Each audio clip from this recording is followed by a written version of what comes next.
En 2025, une question brûlante se pose dans le débat politique français.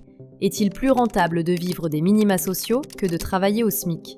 Ce dilemme, amplifié par la publication d'un rapport de la DREES, interpelle la société et soulève des enjeux de justice sociale.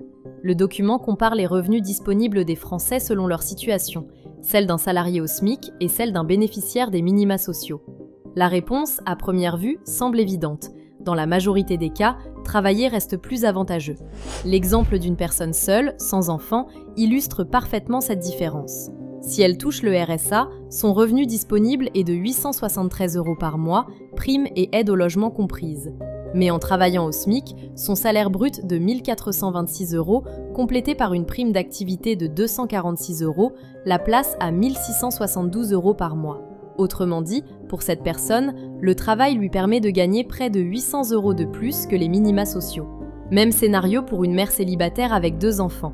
Sans emploi, elle bénéficie d'un revenu total de 1 720 €, alors qu'en travaillant, son revenu passe à 2 544 €, soit une augmentation nette de près de 800 €.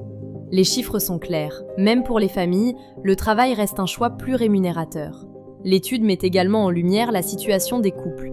2 personnes au RSA bénéficient de 1 185 €, mais si l'un des deux travaille, le foyer voit ses revenus grimper à 1 983 €. Ce constat est incontestable pour une majorité de Français. Toutefois, l'étude comporte des limites. Elle ne prend pas en compte certains facteurs complexes comme les pensions alimentaires ou les disparités géographiques, notamment pour les familles vivant à Paris.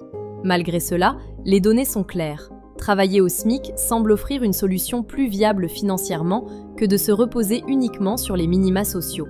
Toutefois, ce choix peut dépendre de nombreux facteurs, et la question de l'équité des prestations sociales mérite de rester sur la table. Si la vidéo d'aujourd'hui vous a plu, n'oubliez pas de vous abonner pour ne pas manquer nos prochaines vidéos.